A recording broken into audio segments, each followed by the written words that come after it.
You don't have boundaries, not because you're weak, not because you're a never-ending people pleaser or you're too shy, you don't know how to say no.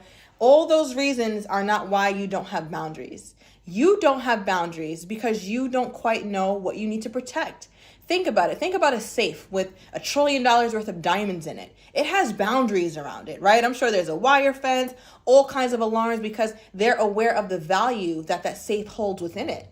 So a lot of times we don't have boundaries or we find it difficult to say no and we're more prone to people pleasing, not because you're a weak person, but because you just haven't quite found what's super valuable or what you really stand for. So this video, I'm going to let you guys know some tips and some signs that you need to kind of know in order to make sure that your boundaries are intact. Number one, the first one being is know your values. What do you value? What's important for you? Is it family time? Is it peace after work? Is it your phone on do not disturb because you notice when people call you at certain times, you get flustered? What is it that you really need in your life? What are your needs? What are your non-negotiables? If you're not familiar with those yet, definitely get familiar because that's going to act as a really very strong framework for you to start to really put some boundaries in place because now you'll start to see like, wait a minute.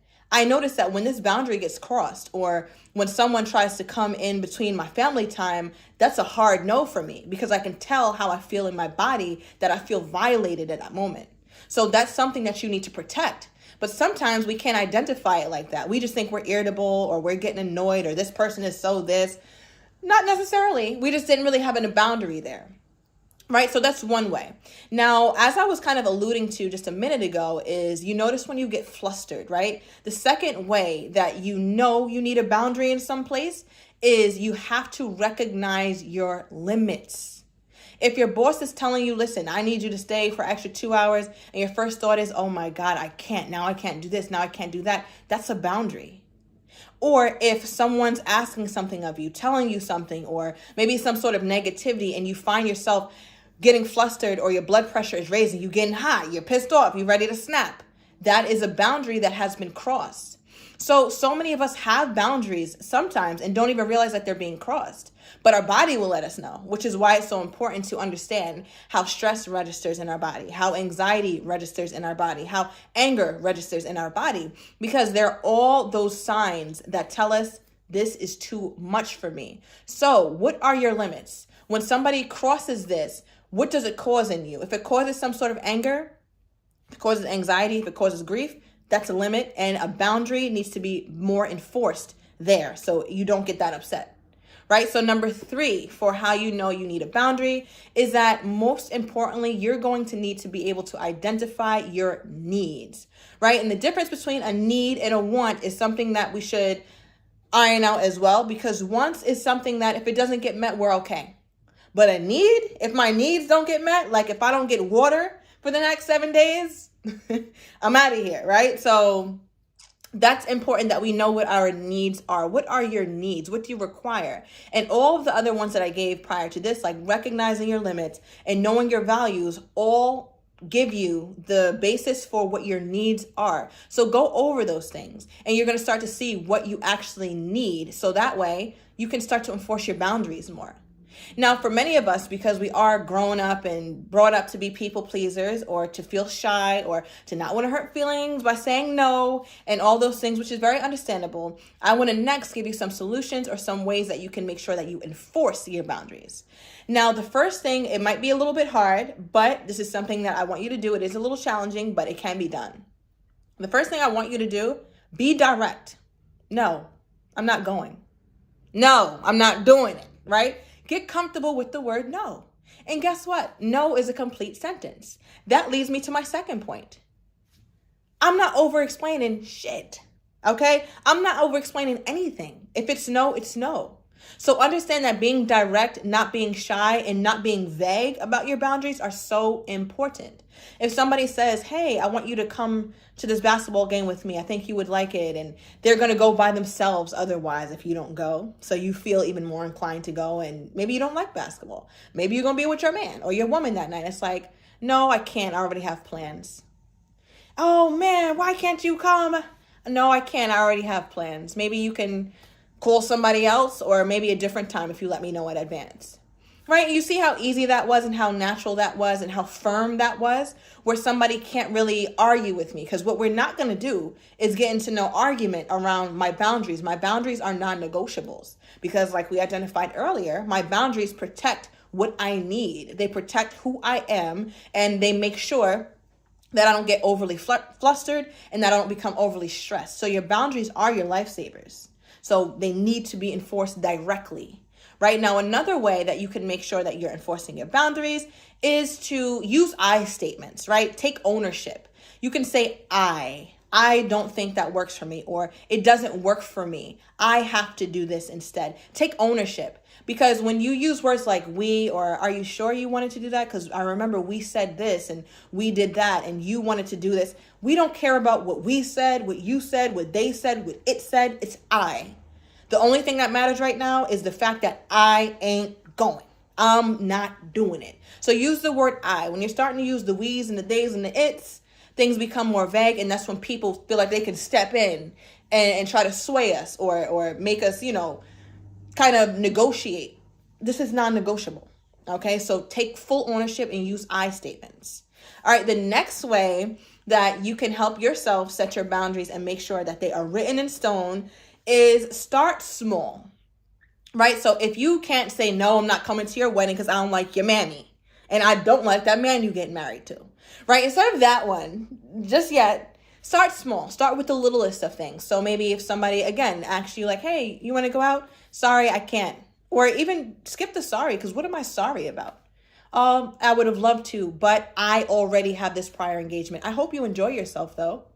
That's very helpful. That is very helpful, and it's small. It makes you kind of cringe a little bit because you're saying no, especially if you're not used to saying no or denying people. But you're going to start to see that it builds your confidence, because what you get to witness is that, guess what?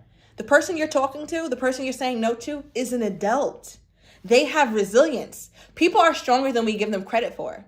We always think that we have to think and feel and plan for other people. We don't. They are grown ass men and women. They will be fine if you say no. They're going to forget about it. And you're going to start to understand that. And that's going to build your confidence to say no to that wedding I ain't showing up to. Okay, because they was doing all that at that wedding. They should have kept that at that house. And you don't want to be involved in any of that. All right, so our next thing for how we're going to enforce our boundaries is prepare yourself. Prepare yourself for the pushback, right? So we talked about not being vague, being very direct. I can't do that. I have a prior engagement. Oh, why do you have a prior engagement? We should have went. It would have been nice. I would have enjoyed it, but I can't go. Oh man, why can't you do this with me? Shut your ass up. I'm not going. Right? So we have to be able to really enforce ourselves consistently. And that's where being direct comes in, because people are going to give us pushback, especially if you're just starting out and this is the beginning of you starting your no season, because you're saying no to you and you're saying no to them and yes to you for the first time on a consistent basis. Best believe you're going to get pushback. So prepare for it. So that way, when it happens, you're not caught off guard. But the best way to continue to assert your boundaries is to continue to be very direct. You could even say the same thing over and over again, because you're not listening, right? If somebody keeps asking me the same question and I keep giving you the same answer, you're not listening, right? So if I have to say the same thing 3 times, like, I told you I have a prior engagement. Oh, I can't. I told you I have a prior engagement. Oh, I can't. I have a prior engagement. I can't go. Oh, okay. And they'll finally stop. But you just prepare yourself so that you're not caught off guard.